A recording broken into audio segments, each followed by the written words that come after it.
Hey everybody, welcome to another edition of PoCommunity. I'm Mike Arboyd and I'm sitting here with Magic Mike Likey. How you doing? Good, man. How are you doing? Awesome. It's really cool. It's Mike and Mike show. Yeah, Mike and Mike connection. Here we go.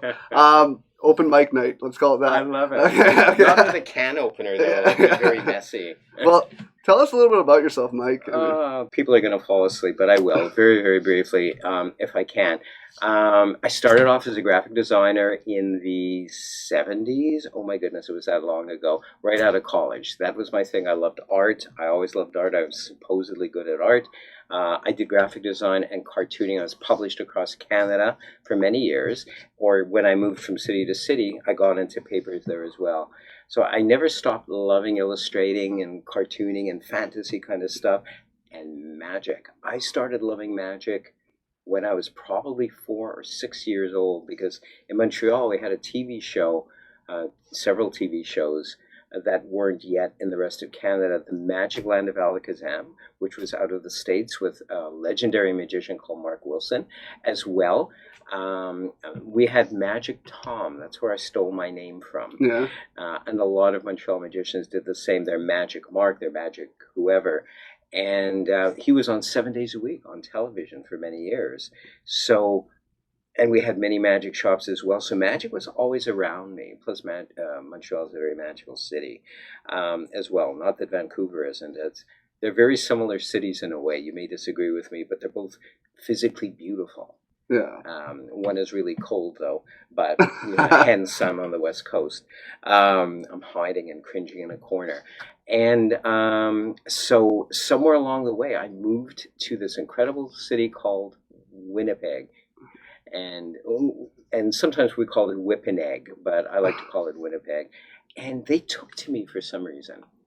I have no clue why, but whatever I went for, I started working full-time in advertising there. And in my spare time, I did magic. Many places I approached, they were open to entertainment and performing, and Toronto and Montreal was already ahead of the game, so I just would walk in and sell myself this way. Well, Toronto and Montreal, there's magic everywhere. You walk into a restaurant, there's a magician entertaining. In the bars, everywhere you go, and it's like, oh, we better do the same, okay. And so they hired me, but apparently there was a magic life before I moved to Winnipeg. There were many professionals working. When I first moved to Winnipeg, there was a couple in the phone book. Yep. And I looked them up. I was all curious. I was like, who are these people? One of the major magic clubs called the International Brotherhood of Magicians started in Winnipeg. Doug Henning, a world famous magician from TV, etc., was born in Winnipeg. Winnipeg is rich with a magic heritage. I'm finding out more and more in Vancouver the rich magical heritage here as well, and really excites me. I love old stuff. That's why I love myself. No, I love old things and the quality and heritage that follows stuff. So in a short time, I got a TV show in Winnipeg, and that was, I say it's a fluke. Some people might say it was meant to be, but I was renting the Planetarium Auditorium there once a month just to keep active. I was doing other things. I wanted to produce my own shows, and I was. And someone from a station, it's called VPW, it's not called VPW anymore, it's Shaw, kept coming and watching me, unbeknownst to me. Ooh, it's creepy, isn't it? In any case, I'd get a phone call back when there were like real phones that are hooked up. What the heck is that? And they invited me to do a one-off show, a special. And I'm thinking, no, this ain't going to be a one-off thing. So I made a proposal to them because I'm insane. And we did the 1 hour thing. And a month later, 9 years followed of a regular TV show. That's amazing. Yeah, and then I was also a guest on another kid show. I was on there once a week for several years, and I just love magic. I love performing. How fast did it happen for you? In Winnipeg, I have to say, fairly within 3 years. That's pretty good. That's really good. But I was hustling. I was. A lot of people don't like that word. Too bad. But when I'm passionate about something, I go for it. Yeah. And I know you're like that as well. We've been chatting, and I love what you've done here. This is Thank you. Amazing. venue, and it's such a great opportunity. It's going to sound like I'm sucking up. I'm not. I really mean this. They don't care. He's sucking up. Mike is sucking up. No, this is great because it's unlimited here what you can do. I appreciate that. We're really, really trying to bring community together and not just the same communities together. We're trying to take communities from every aspect of entrepreneurs. Just people don't think of artists as an entrepreneur technically, even though they are, We have to be. or an entertainer. They are. And a lot of entertainers, what people don't realize, the grind that they have to be on, because in the beginning, that's not your only job. Like you said, you were into graphic design and you were hustling. You were going hard because you had another job, right? You were Exactly. So it was more than full time. Exactly. But you still took that time to do what you were passionate about. Was there a certain trick that got you into it? Was there like something that just like caught your eyes as a kid that just just resonated and made you have to do it? That is an amazing question. No one's ever asked me that. Really? Okay. And I think it's very good. My first remembrances, and for some reason I have a really good memory, kind of freaks my wife out for some reason. I was about 4, and I saw the Sawing a Lady on the Magic Land of Alakazam, done with a small train. So the girl, his wife, Nanny Darnell, she goes into this train. Her top half resides or is placed into one half of the train, her lower half into the front half of the train, and it's on tracks and wheels, and it's wheeled out, etc. And he puts a couple of blades in, and it's like, whoa, this is so cool. And then he turns around and the legs and feet are moving. They're real. Sometimes I can give this away. A lot of people out there have guessed this. Sometimes the feet aren't real. The feet were real. Like, holy cow, what's going on there? So that's my first remembrances. And I never forgot that. When I watched Magic Tom, he did a trick all the time called mutilated parasol. I still do that occasionally for my kids' shows, and it's a parasol, a very bright parasol, and you show silk scarves, and they change places. In a short time, it's just an umbrella with ribs and handkerchiefs hanging from it, and you have the scarf elsewhere, and then they change places relatively fast. And I loved that. Whoa, that's really neat. And I kind of tried to figure stuff out, but at that point I had no knowledge of magic. I just enjoyed it.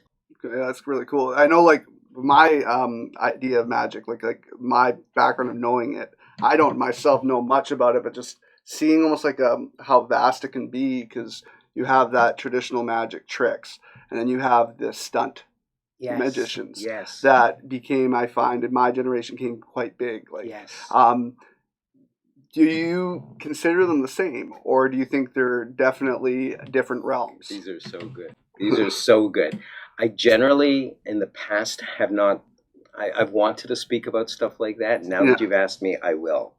We're talking David Blaine, aren't we? David Blaine, Chris Angel, kind of more the like. Okay. Chris Angel does do the typical stuff, but you never know what's real because it's all on TV, for the most part. But David Blaine, that's more of a, to me, it's testing the body more than the typical magic, right? Yes. But but he sells it as magic. So that's why I'm really wondering what a magician thinks about it. Really, I'm going to go there. You've asked me, I'm going to tell you. There's pros and cons. Yeah.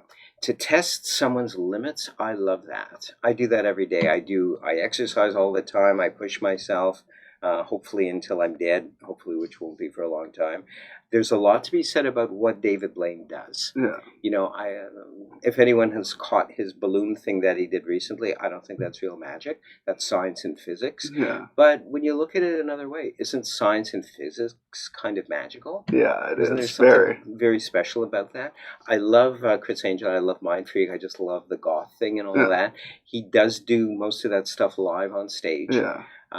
Walking up a building, obviously, he doesn't do, but he has a small wall, quite a tall wall, in his stage shows, and he actually walks up that. I love the goth thing, the steampunk thing, that look, that feel, that genre. But I don't like it when it gets gross. I've seen him or someone else, they just ripped a girl apart, and you see guts and blood splattering everywhere. That's taking the Sawing a Lady in half to the max. but there's something aesthetically not pleasing about that for me, for Yeah. my own personal taste. Maybe someone else will love that, and they probably do. That's why he does it. But my favorites are still the old school guys, like David Copperfield. Yeah. The man is a genius. The man is a creative genius. He's obsessed with perfection. And I could share a little bit, very briefly, some of the behind the scenes stuff that he invented.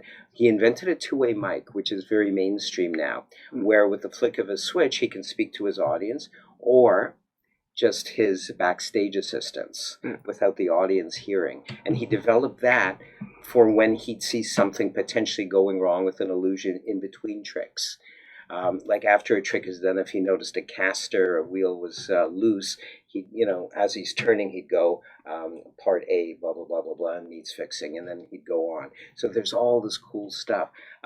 In the wings, he has electronic name stuff, LED stuff or whatever, so he doesn't forget the assistant's name. We're notorious, I don't know if magicians will admit this, but we're famous for not remembering people's names from the audience, and it's like my mind will go blank, so I'll make a joke of that, but not with him. All he has to do is look at the person, and in the wings he sees their name, lit up. So that's just a little bit of behind the scenes genius of David Copperfield. Yeah, that's pretty cool. Is there any like tricks that you've seen magicians do, either friends, on TV, anything that you yourself cannot figure out? Not anymore. Not anymore. Very recently. And I love, I'm going to give a plug to those shows on TV, those competition shows. I guess we can say Penn and Teller. Yeah. We just did. I just realized, no, Mike, you can't say Penn and Teller. I love their show. Yeah. I love Masters of Illusion, because it gives me ideas to enhance existing tricks that I do, or just to come up with them. There's not a trick I see that either they're selling already to magicians, or, oh, I see they've modified this. This is actually that taken to the max. So not anymore, but recently, i.e. a few months ago, there was a mentalist on, I think it was America's Got Talent, and his name is, Max somebody. I didn't do that on purpose. I actually forgot the person's last name. And he was a likable guy, and he did an effect, a mentalism, a mind reading kind of effect. And it's like nothing exists on the market.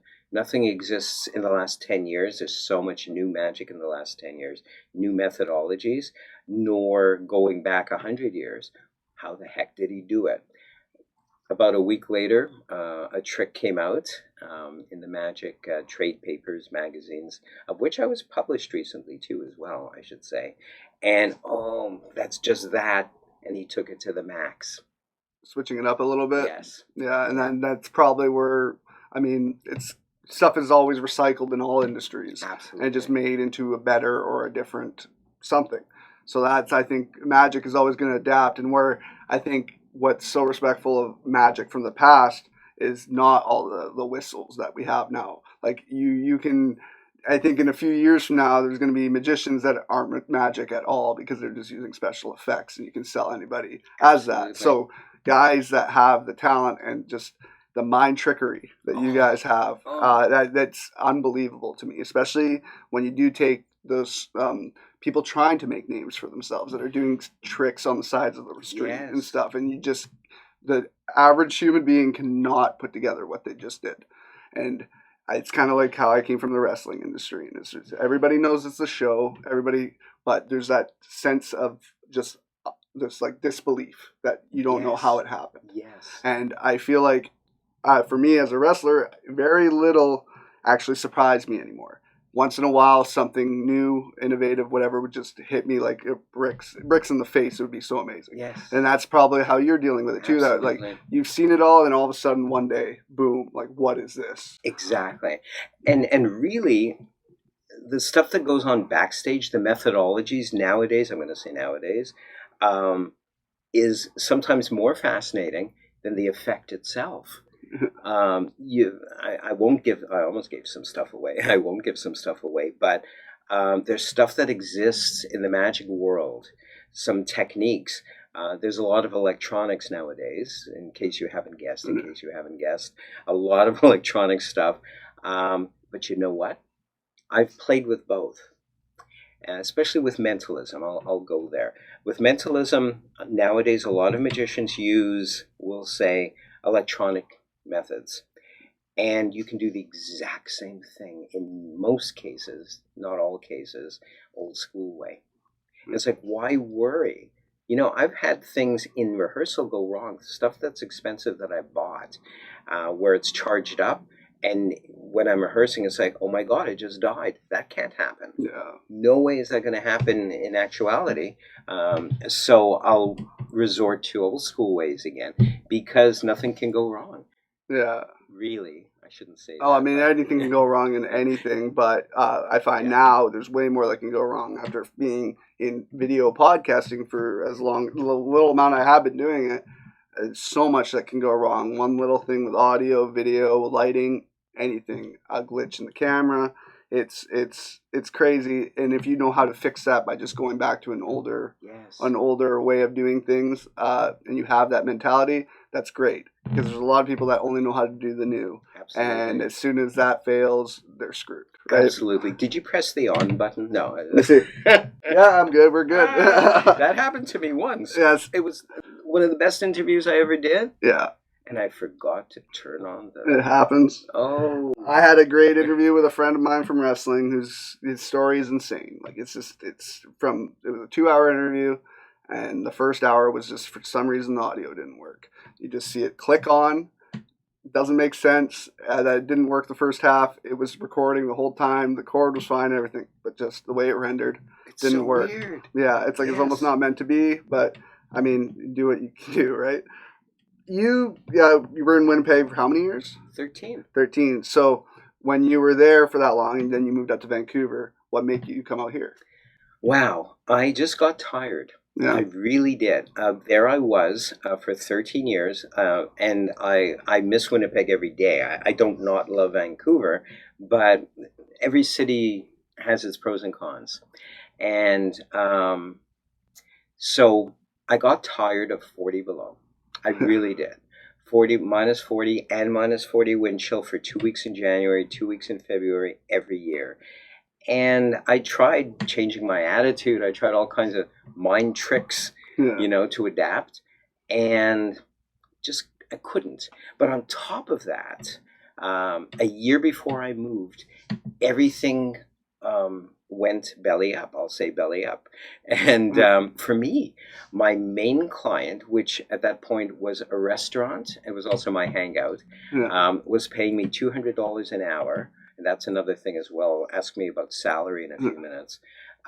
Just to sit and do, for fun, tarot card readings for the customers. So I'd sit at a booth and customers were lined up. It would be free for them, but I'd get paid by the restaurant bar because it's Magic Mike. Oh, big deal. But Magic Mike is reading their tarot, their cards. And I threw in for them a free brunch. I do magic for the kids at brunch time, Sunday brunch. And that went belly up. And I just bought a new vehicle. I was like, holy cow. And the fellow's TV show that I was on for 3 years, that went belly up. My own TV show. They said, you know what, let's take a break for a year and then you'll come back and whatever after 9 years. And it's like, it was a lot. Yeah. And I thought, maybe the universe is showing me something. Maybe it's time to really live somewhere where I've wanted to as far as temperatures are concerned. Yeah. Originally, I wanted to live in Florida or Bahamas or whatever. I'd visited there many times and I liked it.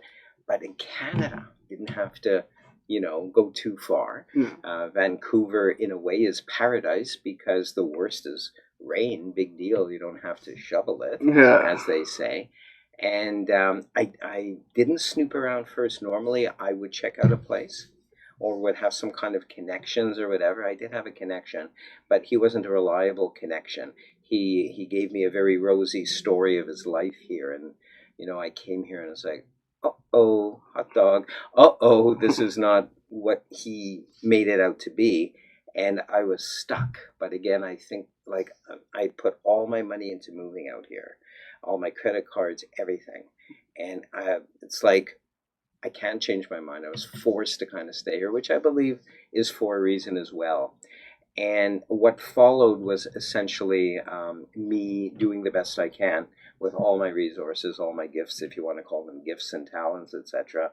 And it took me too many years, more than the 3 years I had in Winnipeg, to kind of bounce back. Yeah. But I have to say, I never completely financially bounced back as I did as I was doing in Winnipeg, Toronto, or Montreal. I don't get that. Why are the salaries half they are here than say even in Winnipeg? I don't get it. Like you said, mentioned salaries. So like, yeah, when you're getting paid in Winnipeg, were the pays different out here? Like, were they willing to pay less? Half. Yeah. It freaked me out because I left Winnipeg getting $350 for a half-hour, 40-minute magic show.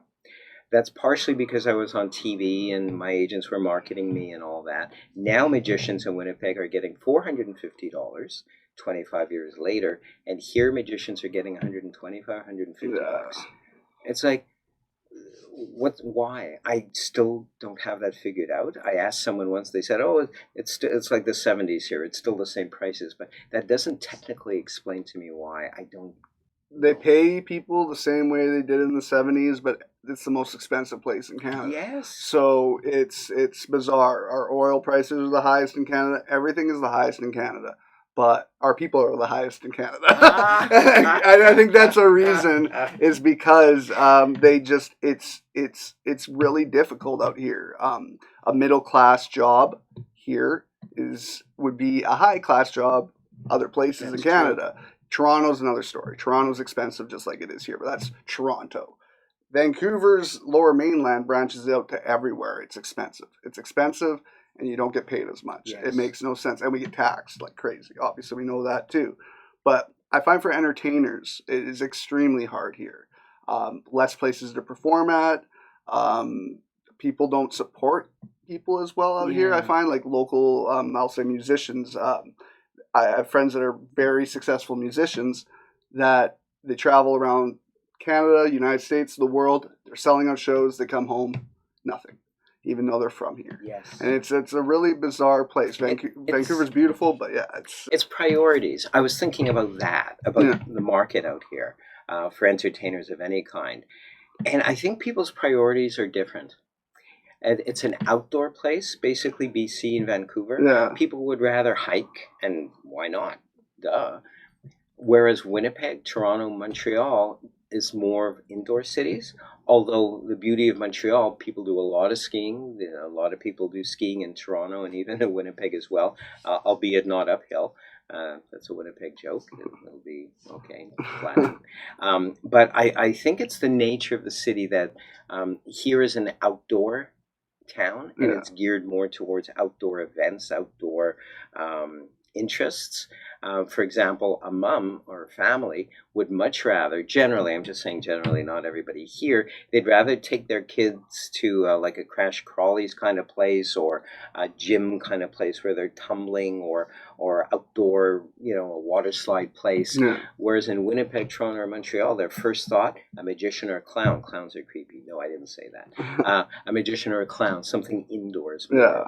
Yeah, way more work for those people too, right? Yes. Like you don't meet people here that are clowns, magicians doing parties. I joked about it when I left wrestling. I had these ninja costumes, and I'm like, should I do ninja skills at birthday parties just to make some extra money? And it's just like there's not really a market for it out here. Like you said, it's a lot of parents, it's almost like they're super busy and just want that basic, like, okay, no, we'll just book this room or book this place and just in and out in an hour or two and it's done. When you think about it, that makes sense too. Yeah, it does. It does. But like, are you working on anything right now in Vancouver? Like, what are you working on? I was going to joke and say, nope, absolutely nothing. I'm idle. I'm doing nothing. One of the reasons ways we met was probably because of what I'm doing right now. Since, yes, I'm going to say the big C, COVID, Isn't it interesting? It's not cancer anymore. It's COVID. But Yeah, anyway. and one's a bigger killer a little bit. A little bit, and faster too. Yeah. Which may be good as well. Who knows? There's a reason for everything. Since COVID, I've written and published 4 books. They're magic-related books. I no longer write books on metaphysics, self-help, alternative wellness, which is all my degrees and all my credentials. Yeah. I just got tired after 25 years of catering to that market. In the last 5-10 years, I've slowly come back to magic because I felt I had more time. I wasn't pursuing my degrees. I'd earned them. And I just wanted to be happy the next 20 years of my life. Yeah. Really happy. Not that I wasn't happy as Dr. Michael, but happier, say, doing magic. And so within the last 5 or 10 years, I shifted my focus. In the last few months, 4 books on magic. I was published in 2 World Trade Magic magazines, a story about myself as well as a trick that I came up with, I supposedly invented, but nothing's really original, but supposedly. And yes, I'm going to talk about the Webcast podcast. Yes.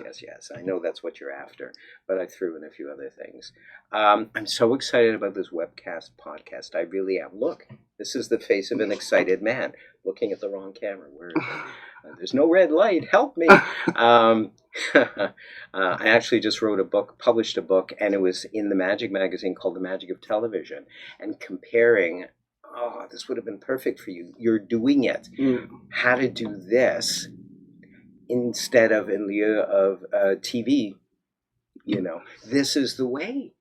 Almost anybody, if they have a camera and a decent phone, they can do it. I mean, you have pro equipment here and whatnot. You can't really compare, but it's very, very exciting. So I veered more back towards television or webcasts and podcasts, combining my love of interviewing people with the broadcast industry, such as it is now, in this sort of genre. Oh, that's wicked. So that's got to be fun, talking about people with like passions. That's, I find, as a podcaster, obviously I'll always talk more with the people that have the same passions as me.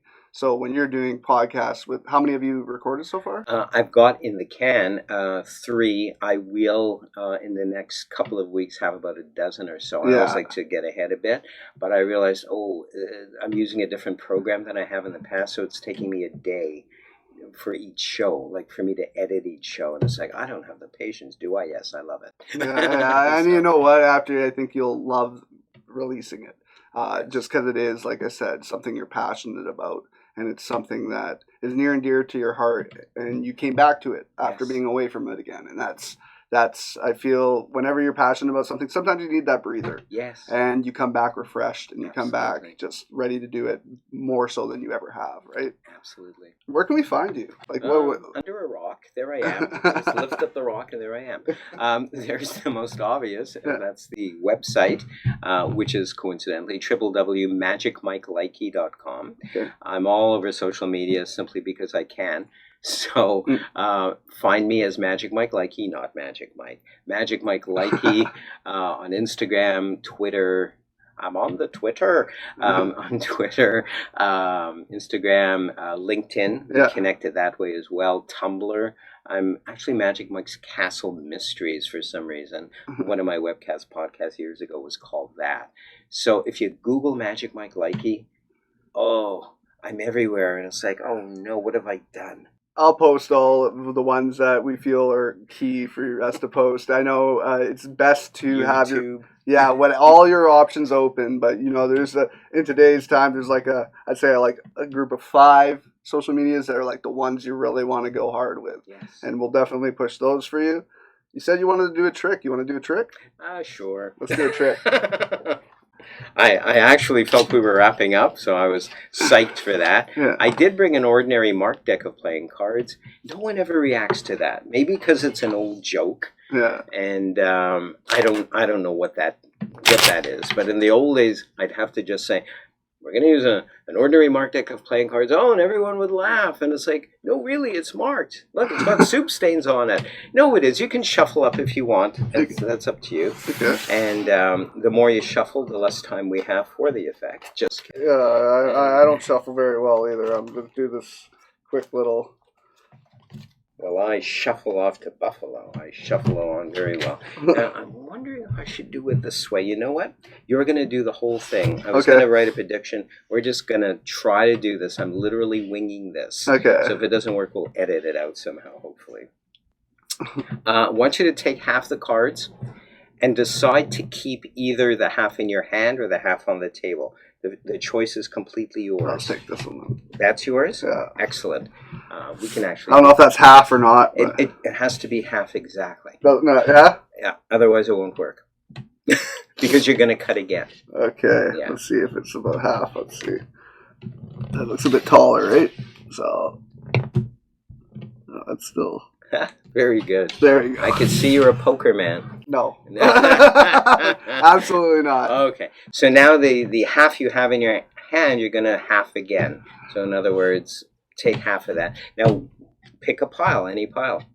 Gomer pile. No, very good. Yeah. And what I want you to do, you could bring that quarter and put it on here. On top? Yeah, sure. That way, I'm a neat freak, really. It has nothing to do with the trick. But you'll see at the end, you have to pile everything else on. How many cards do you have there? Count them. Oh, well.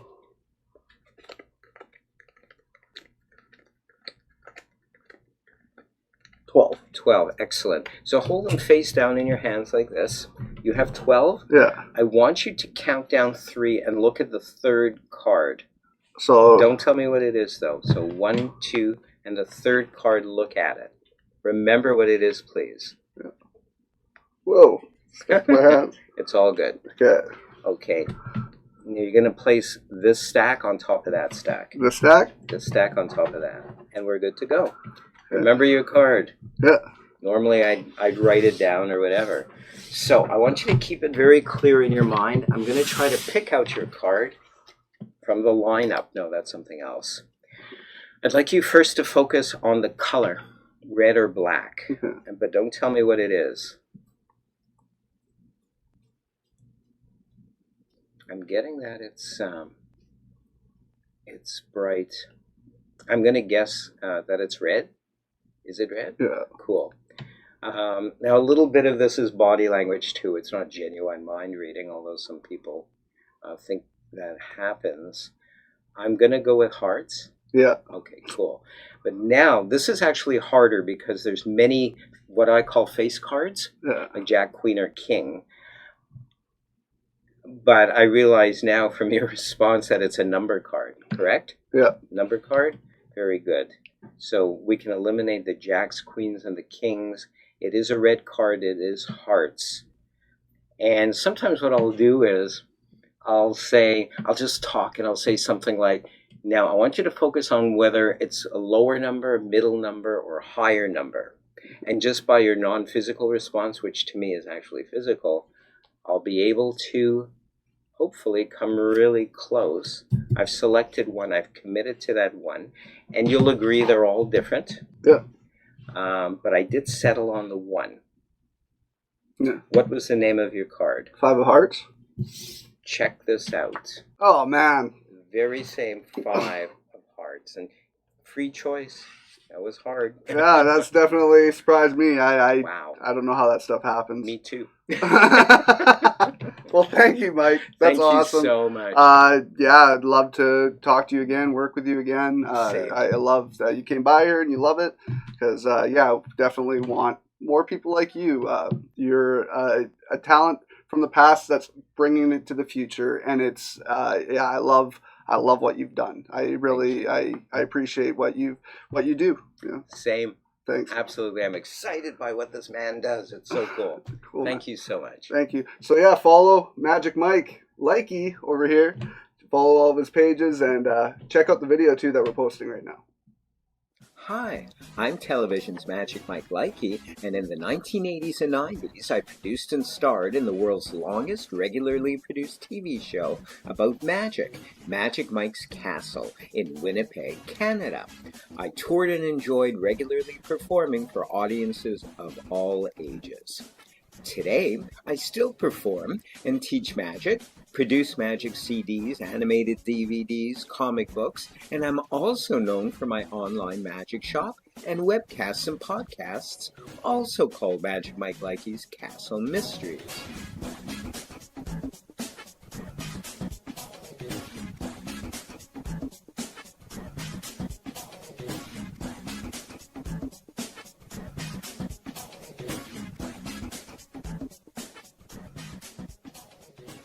I was also a college-trained graphic designer, cartoonist, and caricature artist, working regularly at Ontario Place doing caricatures and drawing my own syndicated strip that was seen in the late 70s across Canada, as well as my own editorial cartoons seen across Canada as well.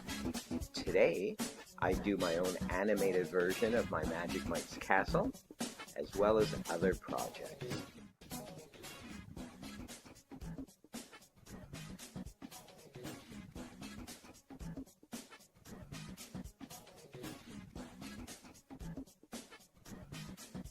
Everybody to my brand new podcast slash Joining me, I'm Reverend webcast. Dr. Michael Likey. We have our very, very special guest this week.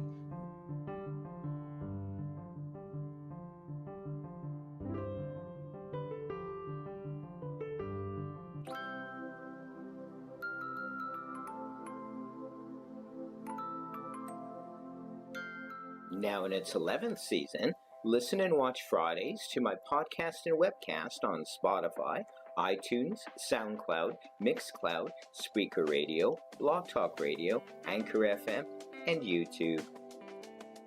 Expand your consciousness and awareness with Dr. Michael's more than 40 paperback books of a self-help, mystical, new thought, and metaphysical nature of La la la la la la la la la. You can do anything you want. Join me now at the castle. And remember, like the mushroom said, I'm a fun guy.